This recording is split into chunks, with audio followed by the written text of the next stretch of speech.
President Trump preparing to meet with his national security team this afternoon after a successful, highly choreographed precision strike to destroy Iran's nuclear program that he says denies the world's most dangerous regime the world's most dangerous weapons.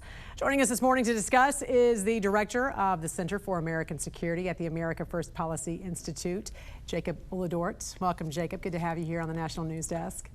Thanks for having me, Jen. You also served in the CIA, as I understand it, and you were an advisor on Middle East policy in the Office of the Defense Secretary. So talk about the significance of these strikes, what this means for the U.S. moving forward after what has been decades of failed foreign policy there.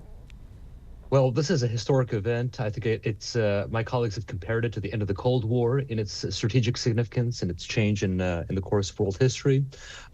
These strikes damaging three of Iran's major nuclear facilities there, one of them holding about 3,000 centrifuges.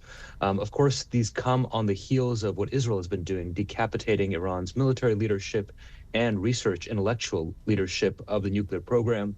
So this sets back Iran's program, I think, well over a decade, if not indefinitely. And so I think it sends a message to Iran that should it not come to the table to negotiate, as the president has been insistent, more damage could follow should it not take the peaceful option. Israeli Prime Minister Benjamin Netanyahu said Israel is very close to achieving its objectives to eliminate Iran's nuclear and ballistic missile threat. What is Iran's mission?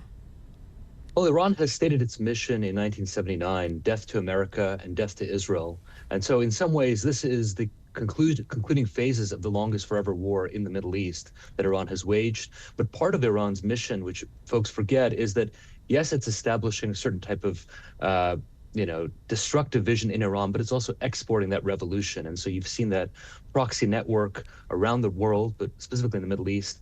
And so that is kind of where it's looking now to see how it can activate its networks such as it has today. Will this get rid of that ideology? You mentioned, in the early 80s, after the Iranian Revolution there in 1979, that we heard death to Americans and death to Israel begin to proliferate through Iran and its terrorist proxies. What would it take to get rid of that? Well, I think this shows Iran to be a paper tiger, much as Israel's operations over the last 2 years have done. Iran is now desperate. I think it has few options. It would like to escalate. I think it needs to, because it's all about bravado and the show of dignity. So it'll try something face-saving. But right now it's looking to Russia. You saw the foreign minister is now in Moscow trying to figure out where his patron is going to direct him to go. Russia wants to stay out of it, is what it seems. And so I think the options for this regime are fast winnowing. So do you think Russia and China will both stay on the sidelines? Well, I think both of them are taking the message pretty clearly from the president. I mean, Russia depends on Iranian missiles and drones for its invasion of Ukraine. It does not want to see it in a more precarious position. And China depends on Iran for oil, and has provided Iran with missiles. And so if they choose to escalate things further, as some officials have said, that could be an escalation towards the United States as well. The strikes obviously show America's strength and also proves to countries in the Middle East threatened by Iran that the U.S. could be a reliable ally. Does this increase the chances of a deal perhaps between the Saudis and Israelis? It most certainly does. I think, our partners in the region, much like Israel, if not more, fear and are concerned about the growing threat of a nuclear Iran.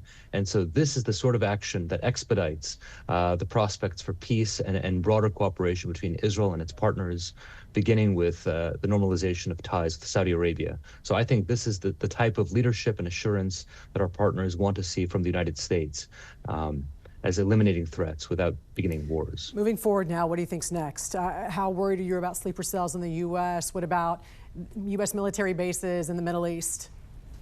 Well, I think, as I mentioned, Iran has few options, but it does have a couple of options. Some of those are cyber attacks.